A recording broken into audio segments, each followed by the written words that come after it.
Pour tous les agriculteurs du monde, ces gouttes sont une bénédiction. Mais pas forcément ici. Les nuages et la pluie font encore parfois frémir Monsieur Sato,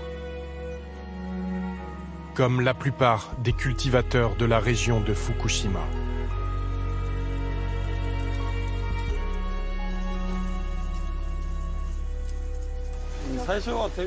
J'ai des sentiments contradictoires vis-à-vis de la pluie. On nous a tellement dit qu'elle faisait retomber sur Terre le nuage radioactif, que si j'étais mouillé, je risquais d'être contaminé. Alors qu'en tant que fermier, normalement, j'attends la pluie avec impatience.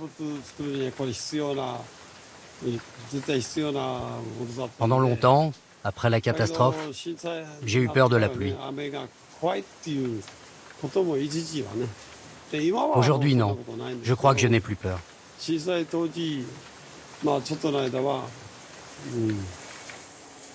Il est l'un des premiers à être revenu vivre sur cette terre contaminée. La centrale de Fukushima est juste derrière ces montagnes, à 12 km d'ici.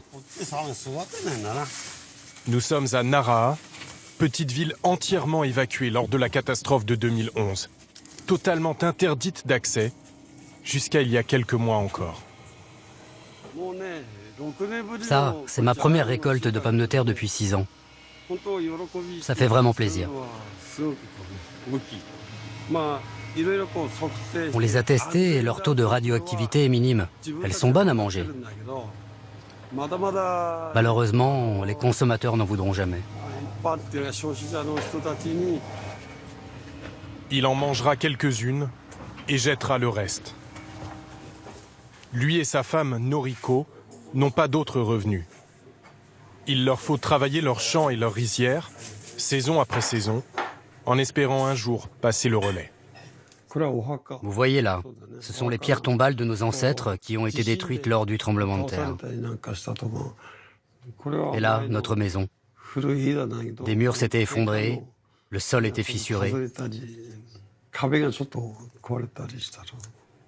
Les fissures ont été comblées, pas la fracture au sein de sa propre famille.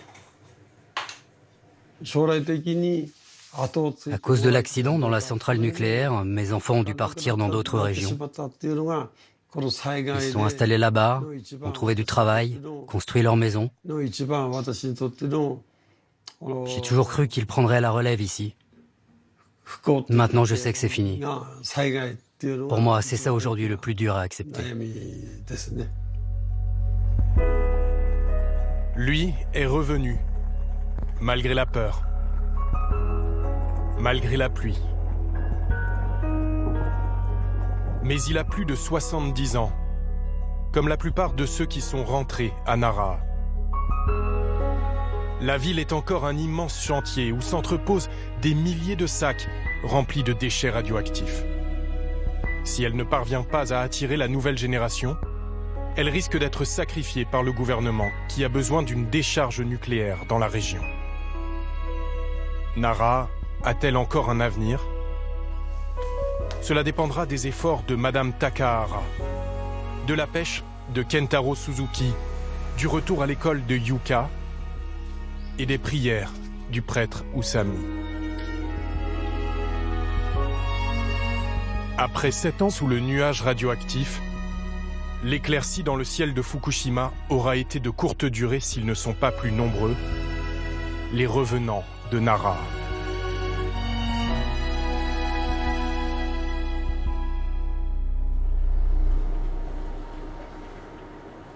Aujourd'hui, Nara construit une digue à l'endroit exact où 7 ans plus tôt,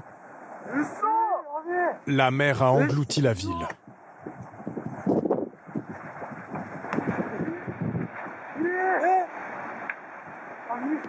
Le 11 mars 2011, le pire séisme enregistré au Japon provoque un tsunami. Une vague de 40 mètres de haut par endroit qui s'engouffre jusqu'à 10 km à l'intérieur des terres et ravage 600 km de côte. Toute la préfecture de Fukushima, littéralement l'île du bonheur en japonais, devient un océan de malheur. Les rescapés n'auront pas le temps de reconstruire. Une série d'explosions frappe les réacteurs de la centrale nucléaire située au nord de Nara. 300 000 personnes fuient le nuage radioactif, dont la totalité des 7400 habitants de la petite ville. Nara devient l'une des 7 zones interdites, abandonnée pendant 5 ans. Elle est aujourd'hui la première à accueillir à nouveau ses habitants. Bonjour à tous. Pour ceux qui ne me connaissent pas, je suis le maire de Nara. Yukiei Matsumoto a été maire d'une ville fantôme, d'une communauté disséminée. Aujourd'hui, c'est le début d'une grande opération. Ensemble, nous allons replanter les premiers arbres le long de la côte. C'est maintenant que commence la renaissance de notre ville. La reconstruction de nos vies à Nara, et en espérant que d'autres habitants reviendront.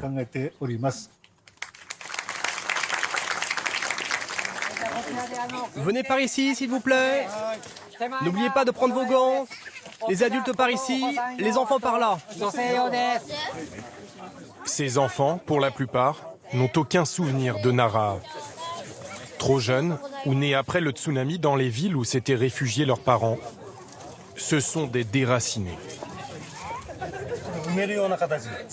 Vous faites un petit trou avec vos mains ou avec votre talon et ensuite vous glissez l'arbuste. Comme ça. L'objectif est justement de leur rappeler que leurs racines sont ici. Allez, viens. C'est toi qui vas taper. Allez, viens.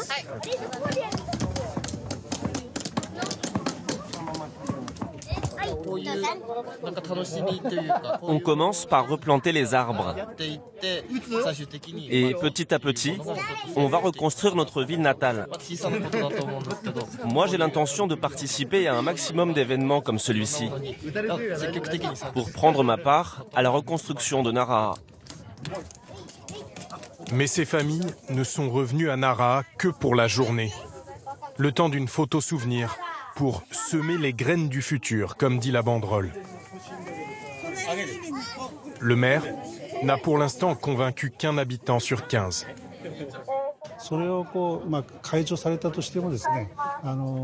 Je ne peux pas leur en vouloir.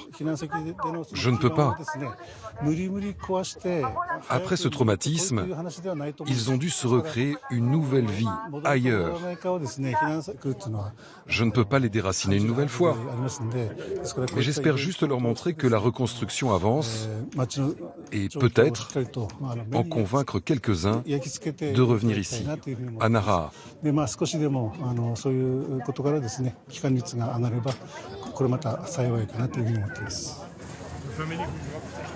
Ils repartent en convoi comme ils avaient été évacués 7 ans plus tôt. En longeant cette fois les tonnes de déchets contaminés.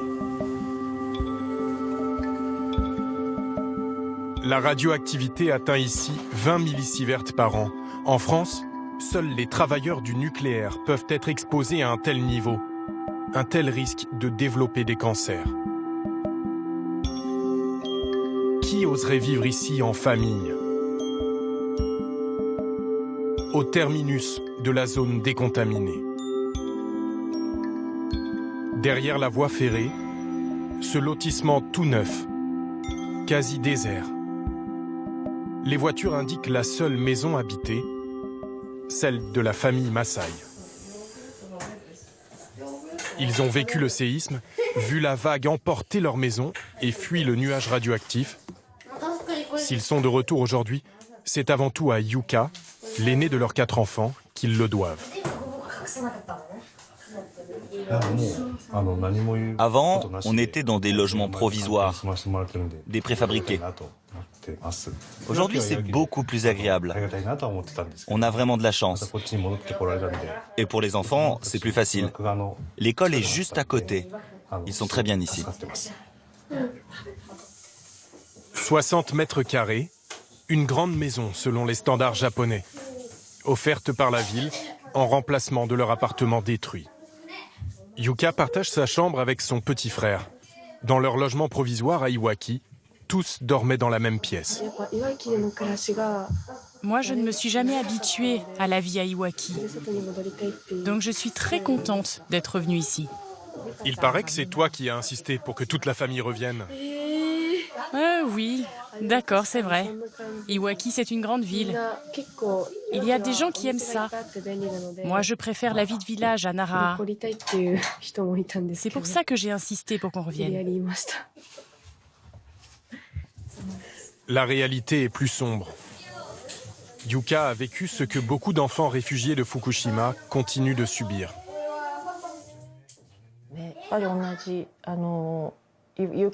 Yuka a été placée dans une école avec une vingtaine d'autres enfants qui venaient de Fukushima.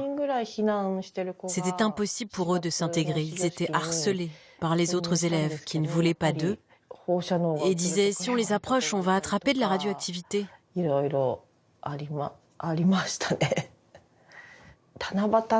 Je me souviendrai toujours du 7 juillet qui a suivi. Au Japon, c'est un jour sacré. Tout le monde fait un vœu qu'on écrit sur un petit papier et qu'on accroche à un arbre. Les garçons veulent devenir footballeurs et les filles chanteuses, ce genre de choses. Mais Yuka, elle avait écrit... Excusez-moi. Elle avait écrit « Je veux qu'il n'y ait plus jamais de tsunami, qu'on rentre à la maison et que tous les réfugiés aussi ». Quand j'ai vu ça, j'ai compris à quel point elle souffrait et qu'elle ne s'en remettrait jamais si on ne rentrait pas chez nous.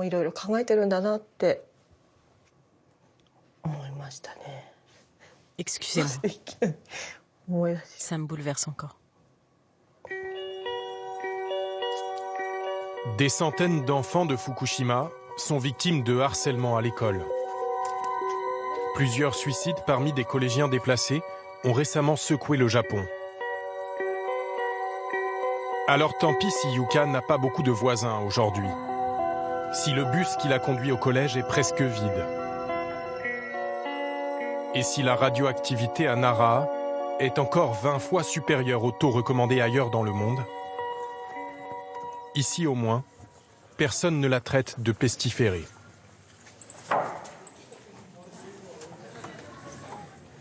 L'école vient tout juste de rouvrir. On comptait 600 élèves avant la catastrophe. Ils ne sont que 110 aujourd'hui, de la maternelle au lycée. Et 9 seulement dans la classe de Yuka. Tu t'étais fait mal aux pieds hier. Oui, en cours de gym. Ça fait encore mal? Non, pas trop. Son professeur principal, M. Matsumoto, la connaît depuis qu'elle est toute petite. Ma fille était à la maternelle avec Yuka. Elles étaient copines et ma femme et sa mère étaient très amies aussi. Donc Yuka, je la connais depuis des années. Il a repris la classe, mais n'est pas revenu vivre à Nara. On a encore notre maison ici. Mais mes filles vont à l'école à Iwaki.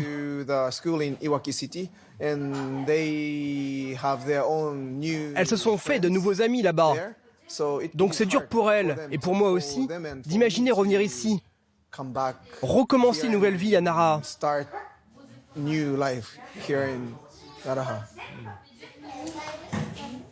Dans une salle voisine,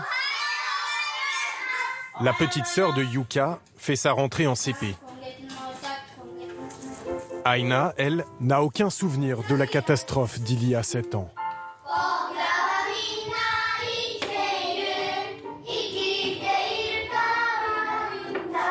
Mais au travers de jeux et de chansons, l'institutrice rappelle aux enfants de Nara qu'ils sont des rescapés et que le danger est toujours là.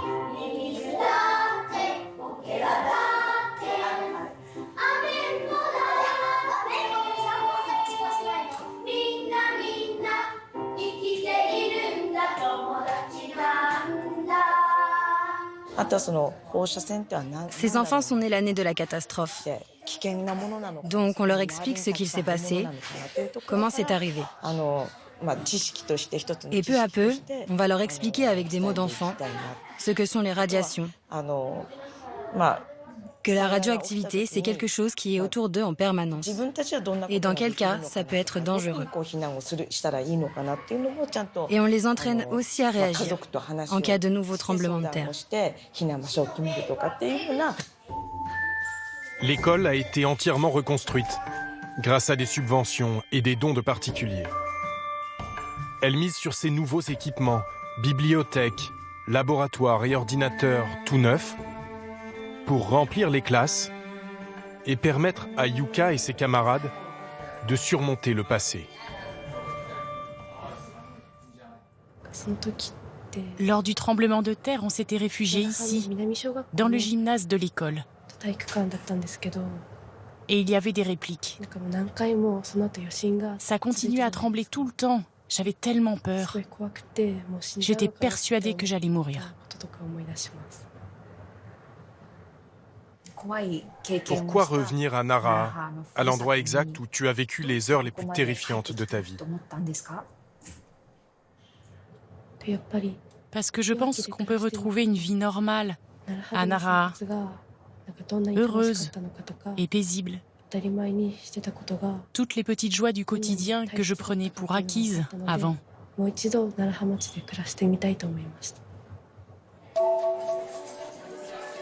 L'école prône la solidarité entre élèves. À la cantine, chacun participe dès le plus jeune âge. Mais dans leurs assiettes, tout est importé. Le poisson, les légumes, le lait et le riz de la région sont bannis. Et c'est bien ce qui bloque aujourd'hui la renaissance de Nara. La région de Fukushima était le grenier du Japon. Ses habitants, comme Kentaro Suzuki, dépendent de la nature. Il est pêcheur et éleveur de poissons. Sa spécialité, l'ayu, un poisson d'eau douce qui nage à contre-courant, ce qui fait de lui au Japon le symbole de la persévérance.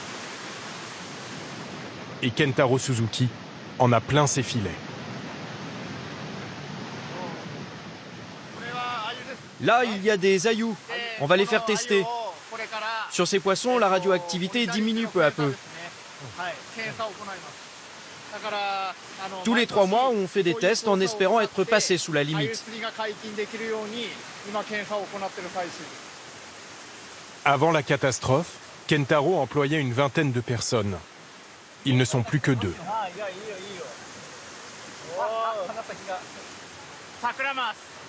Ça, c'est un sakuramas, une sorte de truite. C'est délicieux en sashimi. Délicieux, mais pas forcément sans danger. Certains poissons au large de Fukushima présentent un taux de radioactivité 2500 fois supérieur à la limite légale. Mais Kentaro Suzuki persévère. Il veut croire que la pêche a encore un avenir à Nara. Alors chaque trimestre, il apporte ses poissons dans ce centre où éleveurs et fermiers de la région font tester leurs produits. Oh, vous avez pêché plein d'ayu? Bah oui, parce que les pêcheurs ne viennent plus, donc il y en a plein les rivières. Allez, bon courage. Bonjour, vous pouvez tester ça? En quelques secondes, cette machine indique la dose de radioactivité en becquerels par kilo. Au-delà de 25, le poisson est contaminé. Non, désolé, c'est négatif. On est à 27. Ça ne m'étonne pas. C'est ce que je craignais. Ces ayus ne sont pas encore prêts à retourner dans les assiettes. Mais ce sont les poissons de la persévérance. Tenez, voici vos poissons. Et voici l'analyse. Merci. Le résultat est négatif, mais ça a baissé par rapport à avant. Et ici, on a un standard plus exigeant qu'ailleurs pour rassurer les consommateurs. La truite, en revanche, passe le test avec succès. Quand on voit OK, c'est vraiment une victoire. C'est l'un de ces poissons de rivière qui part grandir en mer plusieurs années avant de revenir plus fort là où il est né. Kentaro y voit toute l'histoire des revenants de Nara. Les truites et les saumons s'en vont quelques années, mais ils n'oublient jamais leurs racines. Ils retournent toujours là où ils sont nés. Eh bien, j'espère que ce sera pareil pour les habitants de Nara, qu'après des années loin de chez eux, ils se souviendront d'où ils viennent. C'est comme ça que Nara sera reconstruite.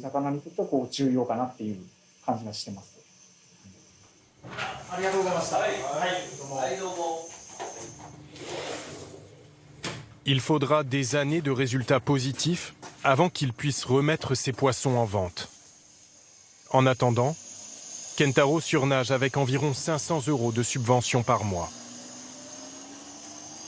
Les rivières se lavent peu à peu des radiations. Les forêts, elles, n'ont toujours pas été décontaminées. Et elles représentent 70% de la superficie de Nara. Il faudrait abattre des milliers d'arbres. Le nuage radioactif s'est déposé le long des troncs, au cœur des sous-bois et jusqu'au lieu le plus sacré du village, son temple Shinto.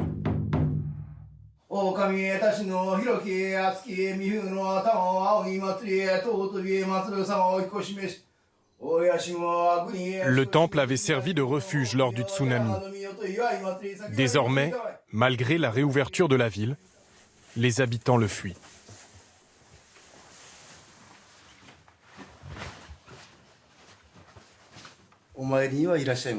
Avant la catastrophe, quand je terminais la prière du matin, il y avait toujours des fidèles derrière moi.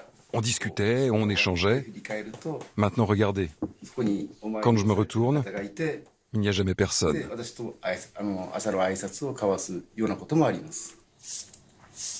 Le taux de radioactivité est ici 4 fois supérieur à celui mesuré en ville.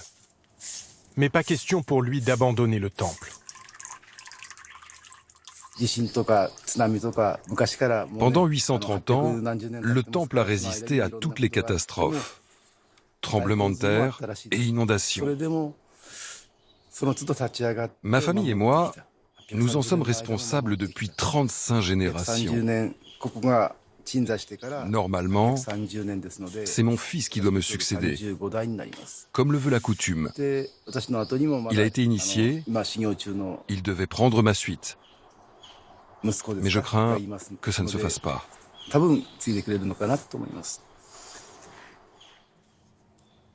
Pour que la ville conserve son temple, son âme, et pour que sa lignée se perpétue, le prêtre Usami continue d'implorer les kami, les esprits de la forêt.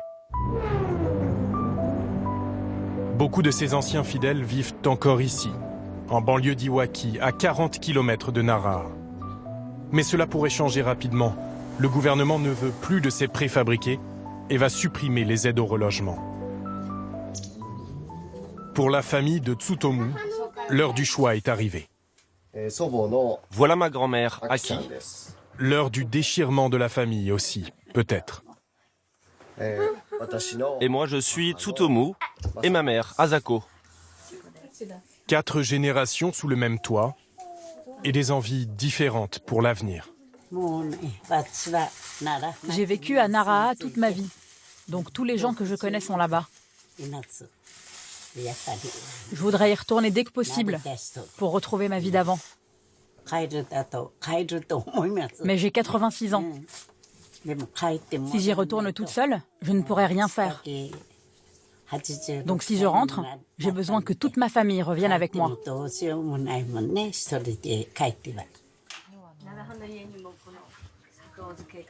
Tsutomu est musicien. Sa femme, Yukiko, s'occupe de leurs 3 filles. Le couple pourrait en théorie s'installer n'importe où.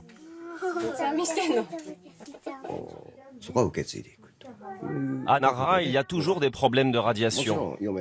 Il y a encore des endroits contaminés. Avec ma femme, on a beaucoup débattu. On a même envisagé de partir vivre à l'étranger. Mais si je m'en vais d'ici, ça veut dire que j'abandonne mes parents, ma mère et ma grand-mère. Donc pour l'instant, on reste à Iwaki.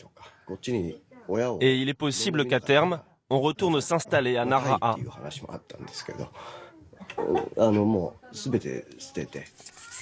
Pour sa grand-mère, l'exil n'a que trop duré.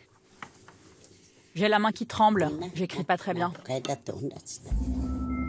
Depuis 7 ans, elle écrit des haïkus, des poèmes japonais, sur cette vie empruntée, dans cette maison qui ne leur appartient pas, sur une terre qui n'est pas la leur. Elle y glisse toujours le même proverbe japonais. Tomber 7 fois, se relever 8. La famille reprend la route de Naraha. Juste une journée, pour l'instant, afin de voir les progrès accomplis. Il faudra replanter beaucoup d'arbres le long de la mer pour que la ville ressemble aux souvenirs de Madame Aki.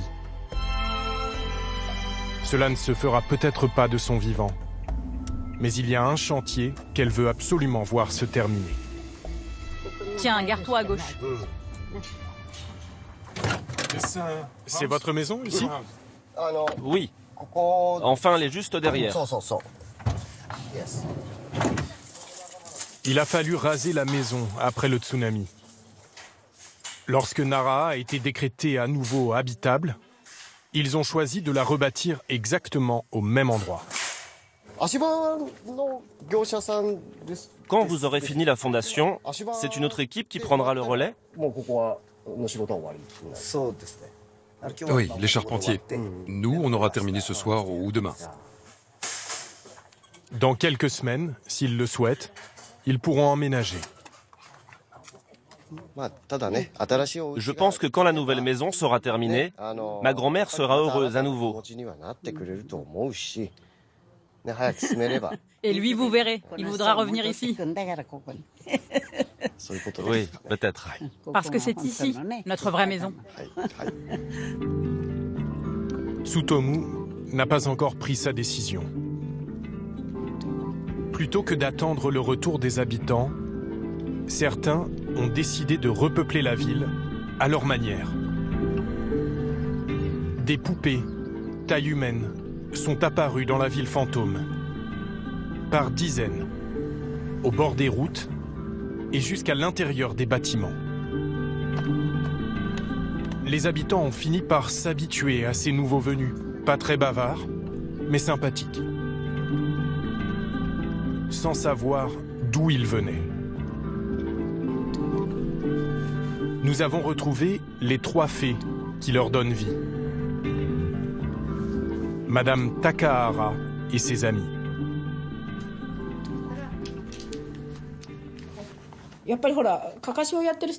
On fait en sorte qu'elle ressemble autant que possible à de vrais humains.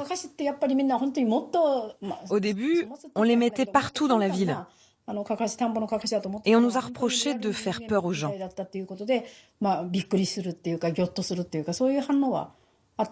Il y en avait qui sursautaient en les voyant.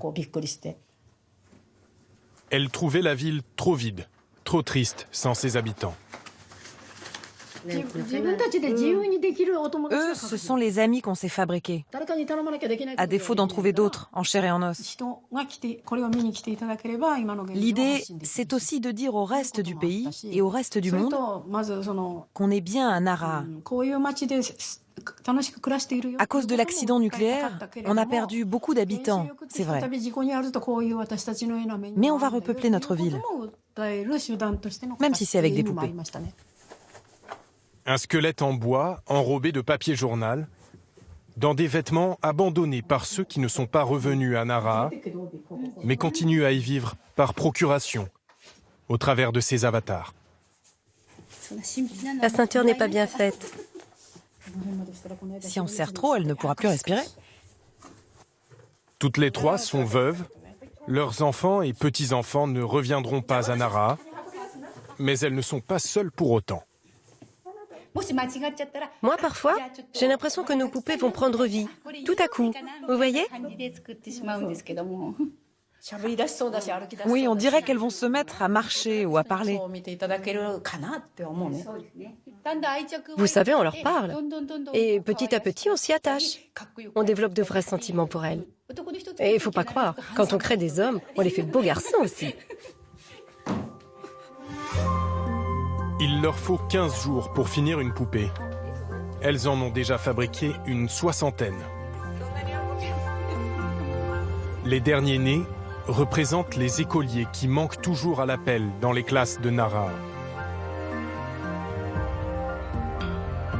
Madame Takahara et ses amis vont les apporter à la maternelle qui vient de rouvrir. Bonjour. Il faut que tout soit en place quand on les montrera aux enfants. D'accord, venez par là, on va vous aider. Ils ne sont que 23 élèves, alors que l'école pourrait en accueillir 120. Mais pour Madame Takahara, c'est déjà un début. Bienvenue à l'école de Nara. C'est chez vous ici, vous savez? Ça fait très longtemps qu'on attendait votre retour. Pour vous accueillir, on vous a fabriqué ces poupées. Si elles vous plaisent, on en apportera d'autres.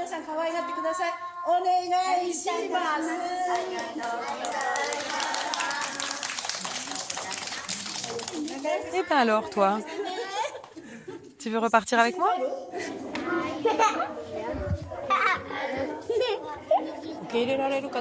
J'étais un peu nerveuse. Je me demandais s'ils allaient aimer nos poupées. Mais là, je suis rassurée. Ça a l'air de leur faire plaisir. Vous pensez qu'ils vont bien s'entendre avec les poupées?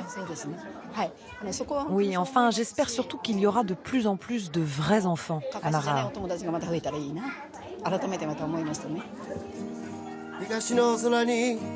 Elle le sait. Ces quelques poupées sur la photo de classe ne remplaceront pas les dizaines d'enfants perdus. L'avenir de Nara dépend de ceux qui ne sont pas encore revenus, comme les 3 filles de Tsutomu. Le musicien, tiraillé, a mis ses sentiments en musique.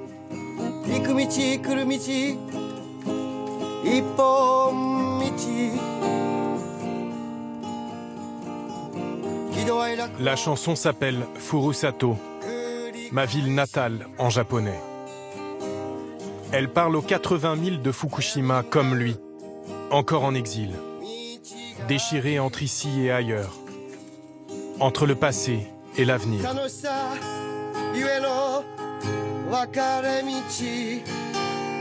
Mettre en danger leurs enfants s'ils reviennent, ou abandonner leurs aînés s'ils rompent avec leur ville natale. Nara, leur Furusato à eux, s'est donné 3 ans pour se débarrasser des fantômes du passé, les remplacer par de nouveaux écoliers, des fermiers, des pêcheurs. De quoi s'assurer peut-être un avenir après le plus grave accident nucléaire de l'histoire.